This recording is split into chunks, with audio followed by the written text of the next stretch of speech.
Good morning, YouTube. Oakley 450 back, and it's a very early morning run. Today I'll be taking out the Nike Free 5.0 on about a 6-mile run is what I'm aiming for. I'll be doing 4 with Austin again today, just some easy miles. Then I'll be hooking up with some other guys to add a couple of additional miles onto that. Hopefully end up around 6 to 7 miles on the free. But if I start having problems with those, I actually bought me a pair of turbos. So after my run with Austin, if my feet are hurting or anything like that, I'm going to switch to my turbos and do my extra run with other guys in those. So let's get this going and see how these things hold up to a little bit of mileage.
What's up, Oakley 450 back, and this morning's run with the Nike Free 5.0.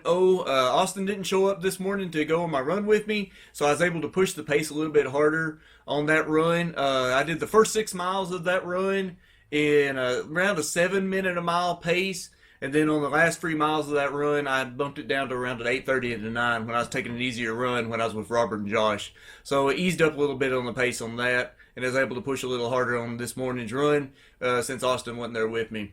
Altogether, for a 10K type race shoe, this is a really, really nice shoe. More comfortable than what I was expecting, and it performed a lot better than what I was expecting. From that first 6 miles, that 10K distance, shoe was phenomenal. And I would actually even take this shoe on a 10K race. And I'm going to actually pair this one up to with my Kinvara 10s and use those two as like my 10K training type shoes. But anything past that, the last 3 miles, I could start to tell and feel more of the impact from and the feel of the more flexible sole of the shoe. So anything past like a 10K, not really going to perform well on those. I don't remember if I've covered it in my last part of my videos though.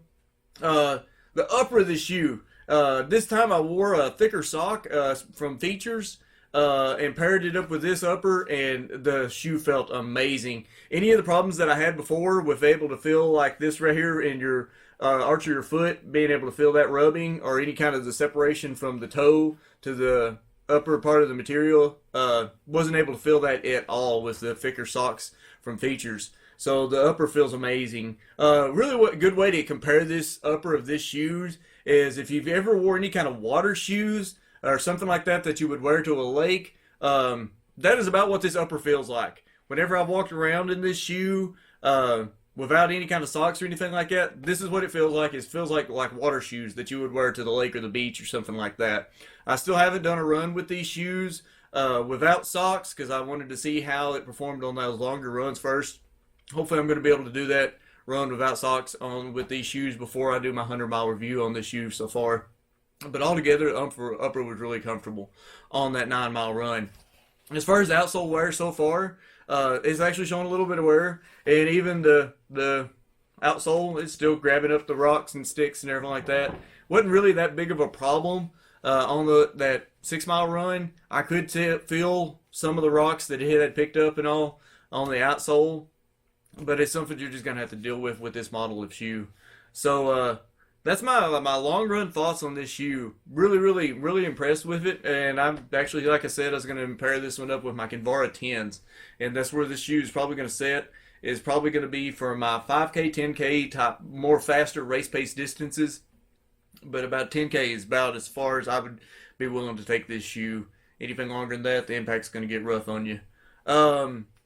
Later this week, I'm going to start working on my supplement review with Gernade. I'm going to try to work on that tomorrow. And I think in 1 week, I have the Nashville Half Marathon. So I've been actually training up a lot for that, and that's why I haven't been able to get a lot of videos out lately, because I've been trying to focus on mileage and mileage and mileage, and I just hadn't been taking the camera with me because I wanted to be able to actually focus on those training runs coming up to that.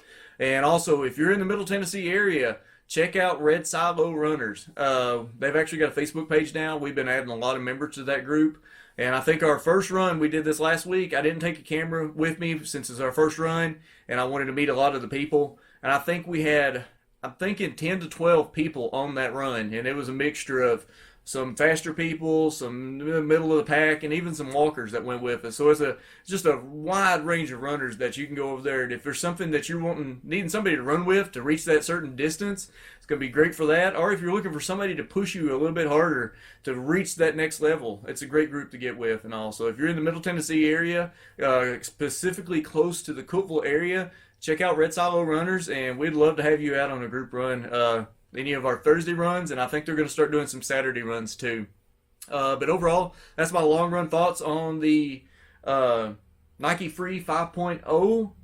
Let me know in the comments below if you picked up the 5.0 yet, or your thoughts on long runs, and if you liked it so far for a long run shoe. As always, thanks for watching, and thank you for your continued support.